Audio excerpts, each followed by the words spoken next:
My dear friends, अस्सलाम वालेकुम रहमतुल्लाहि व बरकातुहू। देखिए, आज हम न्यूज़पेपर पढ़ने जा रहे हैं। द हिंदू न्यूज़पेपर है ये।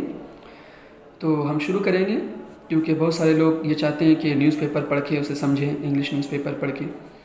तो इसलिए मैं ये सीरीज़ स्टार्ट करने जा रहा हूँ। अब आप अगर आप इसे पसंद करेंगे, लाइक करेंगे, तो मैं इंशाल्लाह आगे की सीरीज़ भी कंटिन्यू करूँगा इस सीरीज़ को। तो शुरू करते हैं हम। 3 die to fall ill after consuming roti. 3 मर गए, देहांत हो गया उनका। 2 फॉल इल, 2 बीमार पड़ गए। आफ्टर कंज्यूमिंग रोटी, रोटी के खाने के बाद। रोटी खाने के बाद क्या हो गया? वो बीमार पड़ गए। 2 बीमार पड़ गए और 3 जो है वो मर गए, इंतकाल हो गया उनका। देखिए यहाँ पे जो सीखना है हमें, देखिए 3 डाई, 3 मर गए। देखिए मैं पास्ट का तर्जुमा कर रहा हूँ, हालांकि यहाँ पे देखिए प्रेजेंट डेफिनेट टेंस है। यहाँ पे भी देखिए फॉल, यहाँ पे प्रेजेंट डेफिनेट है, लेकिन मैं चूँकि देखिए पास्ट का मैंने तर्जुमा किया। 3 मर गए, 2 बीमार पड़ गए। ऐसा इसलिए कि न्यूज़पेपर में आपको प्रेजेंट डेफिनेट में हेडलाइन आपको मिलेगी, लेकिन हमें तर्जुमा किस तरह करना है? पास्ट का तर्जुमा करना है। इसलिए कि चूँकि इंसिडेंट पास्ट में हो जाती है, फिर न्यूज़ में छपता है, ये सब चीज़ें छपती हैं। तो चूँकि जो इंसिडेंट होता है, हादसा होता है, वो पहले हो जाता है, पास्ट में होती है वो बातें, तब जाके न्यूज़पेपर में ये चीज़ें हमें मिलती हैं, देखने को छपती हैं। तो इसलिए हमें पास्ट का तर्जुमा करना है इसे। लेकिन अब आप सवाल करेंगे प्रेजेंट डेफिनेट में फिर क्यों रहता है? क्योंकि न्यूज़पेपर का स्टाइल है, हमेशा ये प्रेजेंट डेफिनेट में ही हेडलाइन को दिखाते हैं। तो आप समझ गए इस बात को। अब यहाँ पे वर्ड देखना है। फॉल इल कहते हैं बीमार पड़ जाने को। फॉल, फेल, फॉलन, इसकी सेकंड फॉर्म फेल होगी, थर्ड फॉर्म फॉलन होगी। तो आप इस वर्ड को नोट डाउन कर लें अपने नोटबुक में कि फॉल इल कहते हैं बीमार पड़ जाने को। जैसे हम इसे सेंटेंस में इस्तेमाल कर सकते हैं, आप अपनी स्पोकन इंग्लिश में आप कह सकते हैं कि यू विल फॉल इल, तुम बीमार पड़ जाओगे, पानी मत नहाओ, बीमार पड़ जाओगे, ऐसा बोलते हैं ना हम अपने। तो अपनी डेली लाइफ में बोलते हैं फॉल इल, बीमार पड़ जाना। तो यू विल फॉल इल, तुम बीमार पड़ जाओगे, ऐसा बोल सकते हैं। अब फॉल को आप चेंज कर सकते हैं टेंस के हिसाब से। अब कब बीमार पड़ गए? अब ये कब हुआ? आफ्टर कंज्यूमिंग रोटी, रोटी के खाने के बाद। देखिए यहाँ पे एक वर्ब यूज़ हुई, कंज्यूम। कंज्यूम कहते हैं खाने को। आप बोलेंगे ईट क्यों यूज़ नहीं हुआ? ईट भी तो यूज़ हो सकता है। ईट कहते हैं नॉर्मल चीज़ को खाने को कहते हैं, जो चीज़ हमें नुकसान नहीं देती है। ऐसा थोड़ी ना अगर हम चावल खाते हैं, रोटी खाते हैं, ये हमें नुकसान नहीं देती है। कंज्यूम उस वक्त इस्तेमाल होता है खाने के लिए जब जो चीज़ आपको नुकसान देती है। चूँकि रोटी में जहर था, तो इसलिए ऐसा बीमार पड़ गए ये लोग। तो ये रोटी गोया कि जहर हो गया था इन लोगों के लिए। तो इसलिए चूँकि रोटी में जहर था, पॉइजन था, तो इसलिए यहाँ पर जब हम ऐसी चीज़ों को खाने के लिए बोलते हैं जो हमें नुकसान दे, हमें हलाक कर दे, मौत के घाट पे उतार दे, हमें ऐसी चीज़ें कर दे, तो उसके लिए हम खाने के लिए ईट नहीं बल्कि कंज्यूम का वर्ड यूज़ करते हैं। देखिए अगर बोलना हो कि उसने पॉइजन खा लिया, तो वहाँ पे ऐसा नहीं बोलेंगे ही एट पॉइजन, नहीं, ही कंज्यूम्ड पॉइजन, उसने पॉइजन खा लिया, यानी जहर खा लिया।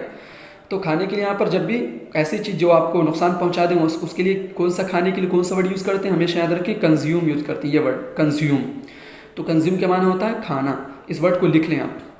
आफ्टर कंज्यूमिंग, खाने के बाद। जब भी देखिए आफ्टर के बाद जब भी आप वर्ब देखेंगे तो आपको अगर कोई वर्ब रहेगी उसमें आईएनजी रहेगा। आफ्टर कंज्यूमिंग, है ना, रोटी, रोटी खाने के बाद, आफ्टर ईटिंग, आफ्टर ड्रिंकिंग, ऐसा आपको मिलेगा। तो चलिए हम आगे बढ़ते हैं। आप समझ गए होंगे। अब आगे बढ़ते हैं। 3 पर्सन्स डाइड, 3 लोग मर गए। एंड 2 अदर्स फेल इल, और 2 जो है बीमार, दूसरे जो 2 थे बीमार पड़ गए। सीरियसली, कैसा? सीरियसली, गंभीरता, तो बहुत ही सीरियसली बीमार पड़ गए। देखिए फेल इल है, यहाँ पे सेकंड फॉर्म है, पास्ट टेंस है। फेल, फॉल की सेकंड फॉर्म फेल। कब बीमार पड़ गए? आफ्टर कंज्यूमिंग रोटी, रोटी खाने के बाद। प्रिपेयर्ड एट होम, जिसको बनाया गया था कहाँ? घर पर। देखिए आप तर्जुमा करेंगे, अगर आप में से अक्सर तर्जुमा करेंगे, ऐसा करेंगे आफ्टर कंज्यूमिंग रोटी, रोटी खाने के बाद, प्रिपेयर्ड, बनाया, ऐसा तर्जुमा करेंगे। रोटी खाने के बाद प्रिपेयर्ड, बनाया, एट होम, घर पर। ये कुछ अटपटा सा लग रहा है। अब यहाँ पे तो अब तर्जुमा कैसा होगा? यहाँ पर एक्चुअली जो होता है यहाँ पे पास्ट पार्टिसिपल का यूज़ होता है। तो यहाँ पे छुपा असल में ये रहता है विच वाज प्रिपेयर्ड। असल पूरी इबादत जो है, पूरा सेंटेंस ऐसा है, पूरा वाक्य after consuming roti which was, देखिए यहाँ पे बीच में छुपा रहता है विच वाज प्रिपेयर्ड, जिसे बनाया गया एट होम, घर पर। अब तर्जुमा देखिए कितना अच्छा लग रहा है। विच वाज प्रिपेयर्ड, जिसे बनाया गया था कहाँ? एट होम, घर पर। तो विच वाज यहाँ पे छुपा रहता है, इसको कहते हैं पास्ट पार्टिसिपल। ऐसा डायरेक्ट थर्ड फॉर्म में दिखाते हैं और बीच वाले को छुपा देते हैं, विच वाज को छुपा देते हैं, इसको महजूफ कर देते हैं। क्यों? ये थोड़ा एडवांस लगता है ऐसा हमें। ऐसा न्यूज़पेपर में, अच्छे अच्छे बुक में ऐसा रहता है, पास्ट पार्टिसिपल का यूज़ करते हैं। ये एडजेक्टिव का काम करता है। जैसे देखिए असल में क्या था? विच वाज प्रिपेयर्ड, यानी रोटी के बारे में बता रहे हैं, ऐसी रोटी, प्रिपेयर्ड, जिसे बनाया गया। तो कैसी रोटी? जिसे बनाया गया, तो रोटी के बारे में बता दिया। तो ये चूँकि यहाँ सिफत हो गया ये, इसलिए इसको कहते हैं पास्ट पार्टिसिपल, इसका नाम है पास्ट पार्टिसिपल। और विच वाज को छुपा देते हैं हम। तो प्रिपेयर्ड क्या है ग्रामर में? पास्ट पार्टिसिपल का यूज़ यहाँ पे किया जाता है, तो विच वाज को छुपा देते हैं हम। ऐसा अक्सर आपको मिलेगा जब भी आपको तर्जुमा यहाँ पे ऐसा अगर आपको नहीं बढ़ना हो करने में, तो आप समझ जाएंगे कि यहाँ पर कुछ छुपा हुआ महजूफ है। तो ये बहुत ही बात जो है बहुत गौर फिक्र करने वाली बात है ये। तो इसको आप जो है इस बात को बिल्कुल आप जहन में नशी कर लें। तो एट होम, घर पर, यहाँ तक हो गया। द इंसिडेंट टुक प्लेस, देखिए हादसा पेश आया। टुक प्लेस, टुक प्लेस कहते हैं वाक़ होने को, घटित होने को कहते हैं। जैसे हम बोलते हैं ना कि कल इंसिडेंट, कल जो एक्सीडेंट हो गया उसका, ये जो हादसा कल पेश आया, ऐसा बोलते हैं ना, कल घटित हुआ ये घटना। तो आप बोल सकते हैं this incident took place yesterday. तो ये हादसा पेश आया यस्टरडे, कब? कल। तो देखिए यहाँ पे पेश आने को या घटित होने को, वाक़ होने को टेक प्लेस यूज़ कर रहे हैं हम, यानी टुक प्लेस यहाँ पे सेकंड फॉर्म है। तो आप take place, took place, taken place tense के हिसाब से यूज़ कर सकते हैं। तो टुक प्लेस पेश आया, वाक़ हुआ, घटित हुआ, ये तर्जुमा होता है। तो इसको जो है इस वर्ड को आप नोटबुक में नोट कर लें, आप इस वर्ड को लिख लें ताकि आपकी वोकैबुलरी में इजाफा हो, वर्ड पावर स्ट्रांग हो। तो द इंसिडेंट टुक प्लेस, हादसा पेश आया, वाक़ हुआ, घटित हुआ। कहाँ पे घटित हुआ? ये एट पलवतला विलेज, पलवतला विलेज में, इन वोटापल्ली में, वोटापल्ली में है ये गांव, मंडल ऑफ संगारेड्डी डिस्ट्रिक्ट। देखिए ये डिस्ट्रिक्ट संगारेड्डी डिस्ट्रिक्ट में ऐसा हुआ है, संगारेड्डी डिस्ट्रिक्ट के इसमें पलवत विलेज में, जो कि कहाँ पड़ता है पलवत विलेज? वोटापल्ली में पड़ता है। यहाँ पर पेश हुआ। स्टेट कौन सा है? इन तेलंगाना, तेलंगाना में ऐसा हुआ। लेट ऑन मंडे नाइट, सोमवार के देर रात को। According to the police, police के मुताबिक, वन, देखिए शंकर रामय नाम है, शंकरम्मा, शंकरम्मा देखिए नाम है, वन शंकरम्मा ऑफ द विलेज, एक शंकरम्मा है, नाम है ये लेडीज़ का, किसी का नाम है लेडी का, ऑफ द विलेज, विलेज की शंकरम्मा है, वो डाइड, उनका देहांत हो गया ऑन दिसंबर, दिसंबर को ऐसा हुआ 13 दिसंबर को। इट वाज सस्पेक्टेड, ऐसा शक किया गया, दैट के she got jowar flower. It was suspected मतलब ऐसा शक किया गया। देखिए सस्पेक्ट कहते हैं शक करने को। अब वाज वर्ग के साथ जब भी आपको थर्ड फॉर्म नज़र आ जाए तो आप समझ लीजिए कि यहाँ पे पैसिव वॉइस है, मजहूल का तर्जुमा किया जाएगा। इट वाज सस्पेक्टेड, ऐसा शक किया गया कि शी गॉट, उन्होंने लिया, क्या लिया था? जॉवर फ्लावर। जॉवर फ्लावर कहते हैं, देखिए जवार को कहते हैं जॉवर इंग्लिश में, जवार, जवार, जवार की रोटी आपने अक्सर सुना होगा, जवार की रोटी। तो जवार कहते हैं आपको मालूम है, लेकिन उसको इंग्लिश में कहते हैं जोवर। शी गॉट, उन्होंने लिया था जॉवर फ्लावर। फ्लावर कहते हैं आटा को। आप सोचेंगे फ्लावर में क्यों कह रहा हूँ, फ्लावर तो हालांकि फूल को कहते हैं, लेकिन याद रखिए जो आप फ्लावर कहते हैं फूल, उसकी भी प्रोनाउंसिएशन यही होती है। हम अक्सर कहते हैं फ्लोर वगैरह कह देते हैं, लेकिन ये गलत प्रोनाउंसिएशन है। अगर आप ब्रिटिश अमेरिकन को देखेंगे, आप जो नेटिव्स हैं जिनकी ज़ुबानी इंग्लिश है, आप कभी भी वो फ्लोर वगैरह यूज़ नहीं करते हैं, फ्लावर यूज़ करते हैं। जो हम फ्लावर फूल बोलते हैं ना, जो प्रोनाउंसिएशन तलफ़ुज़, वो क्या यूज़ करते हैं? फ्लावर। उसी तरह फ्लावर यूज़ करते हैं, वो फ्लोर यूज़ नहीं करते हैं कभी भी। आप तहकीक करेंगे मालूम चलेगा आपको। तो शी गॉट, उन्होंने लिया था, क्या लिया? जॉवर फ्लावर, यानी जवारी वाले आटे को लिया था, जवार का जो आटा रहता है उसे लिया था, फ्रॉम समवन, किसी से, इन द विलेज, विलेज में। प्रिपेयर्ड, जिसे बनाया गया, प्रिपेयर्ड रोटी। तो वो रोटी कैसी थी? बनी हुई रोटी थी, प्रिपेयर्ड रोटी थी। कंज्यूम्ड इट, उसे खा लिया, एंड डाइड, और क्या हो गई? उनका देहांत हो गया, मर गए। डाइड, देखिए यहाँ सेकंड फॉर्म है, पास्ट टेंस है, ये सिंपल पास्ट टेंस। डाई की सेकंड फॉर्म डाइड।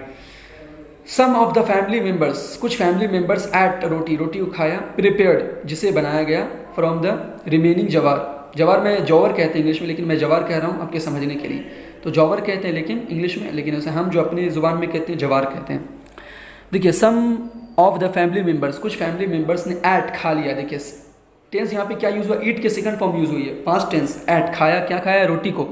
प्रिपेयर्ड, जो बनाई गई थी, फ्रॉम द रिमेनिंग जवार, बचे हुए जवार से। देखिए रिमेनिंग जवार, कैसी जवार? बची हुई जवार से।